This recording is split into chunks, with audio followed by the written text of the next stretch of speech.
Dear ones, I am Archangel Michael. I want to start this week, leaving you here with all my love and energy.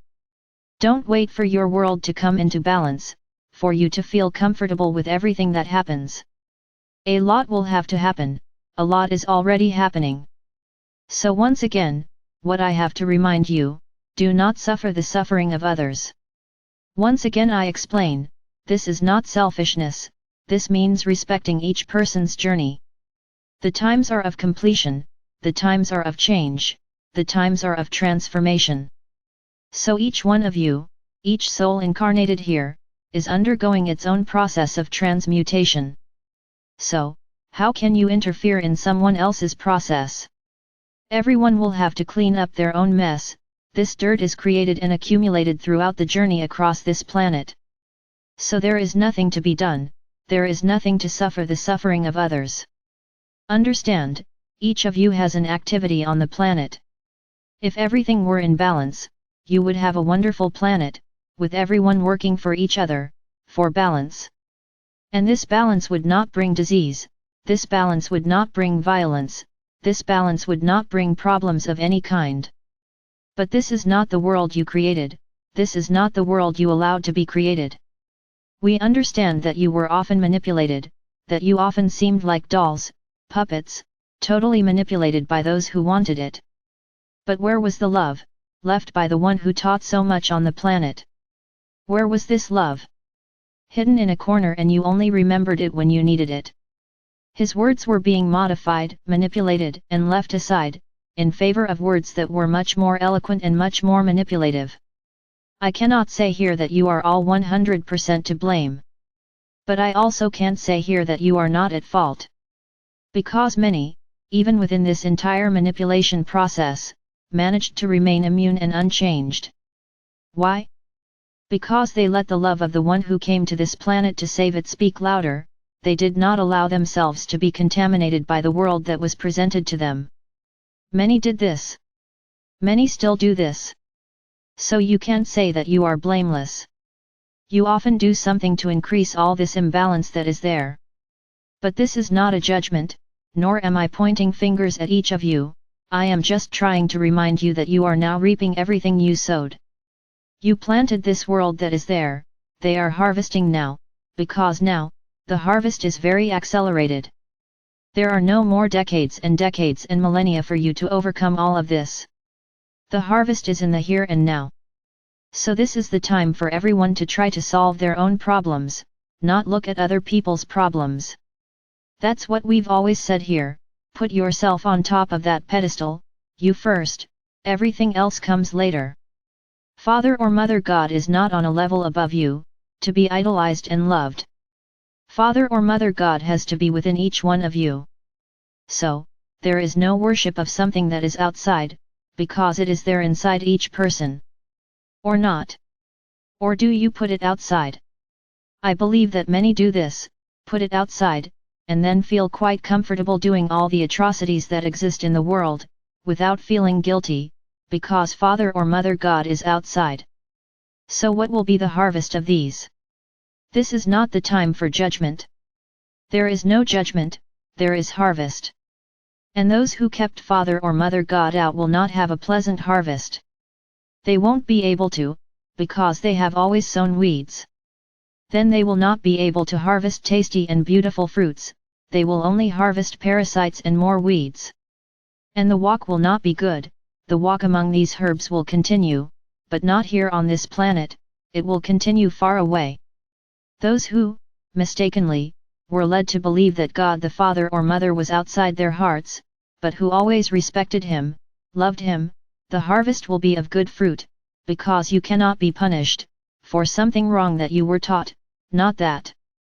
So for these, the harvest will be good, it will be plentiful, but as long as they maintain attitudes compatible with the love of Father or Mother God, otherwise, it will not be the love of Father or Mother God that will keep them on the path.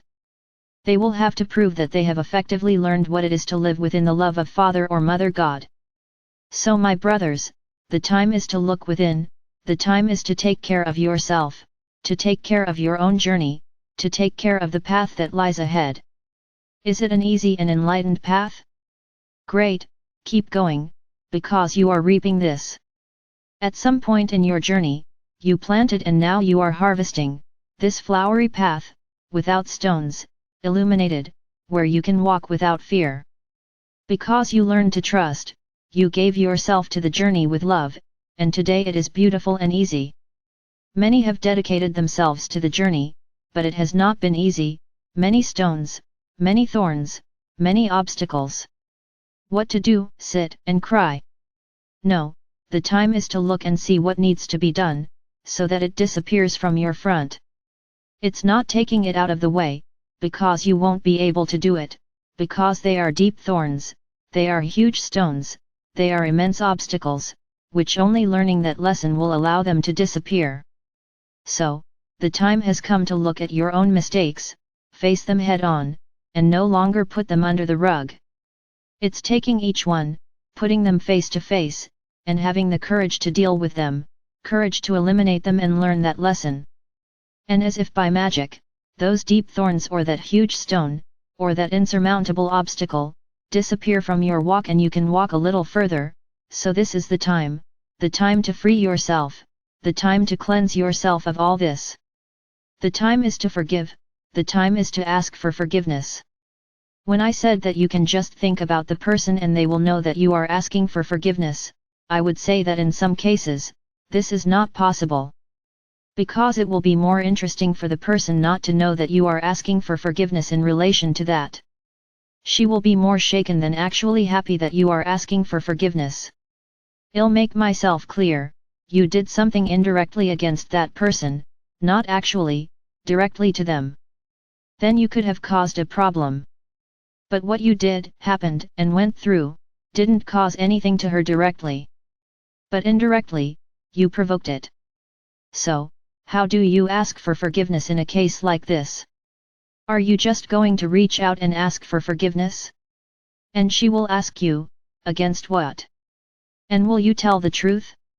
Understand, why does she need to know that truth? So, in these cases, you will just ask yourselves for forgiveness for having caused that situation. Your soul made a mistake, you caused something. Then you will ask forgiveness, your own souls, for what you have done. Understand, this forgiveness is in this life, it is a lived forgiveness, you know what you did. So, ask your soul for forgiveness for what you have done. And be sure that indirectly, that person will arrive. I hope you understood. Why make that person suffer for something they didn't experience? But indirectly it hit her and she didn't know you existed. So what for? You will not be the focus of the problem, there will be other ways for her to know the truth. But if that happened and nothing happened, what was the point? We don't have to get to this point. Then you will ask your soul for forgiveness, for having done what you did, indirectly to that person. To everyone else you know you hurt, do this, ask for forgiveness, mentally, think about the person and ask for forgiveness. Maybe she remembers you, maybe she doesn't. She may ask herself, why? I do not remember anything. Then everything will be fine. If she doesn't forgive you, it's no longer her problem, it's hers. Because she also didn't learn to forgive.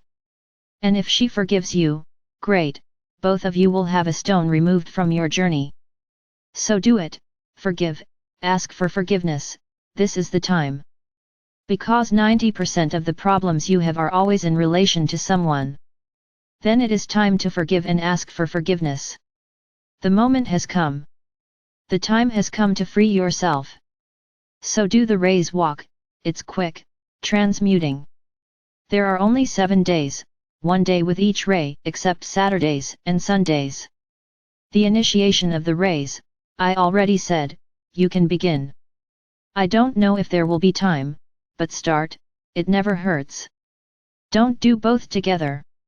Do the walk first, then the ray initiation. Make forgiveness, ask for forgiveness. Burn the connections with the cord, and with that I guarantee, you will be treating your journey, your own journeys. And those deep thorns, those huge stones and that insurmountable obstacle begin to disappear from your path. And you may notice that the walk will become lighter, the walk will become easier. But don't leave it until tomorrow. Start yesterday and you're already late.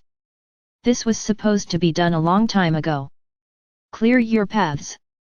Therefore, it is not a time to worry about others, it is a time to worry about each other, about their own journey. Each of you has masters who are guiding you in what to do. So don't worry about the other person because there is someone who is already worrying about them. Listen to your own masters and focus only on your journeys. Once again, I leave you here with my energy, with all my love. And I ask each one of you, look strictly at your path, it is that which you have to clear, not the path of others. I am Archangel Michael. And my sword is with each of you, to help you, to at least give you the intuition of what to do with each obstacle.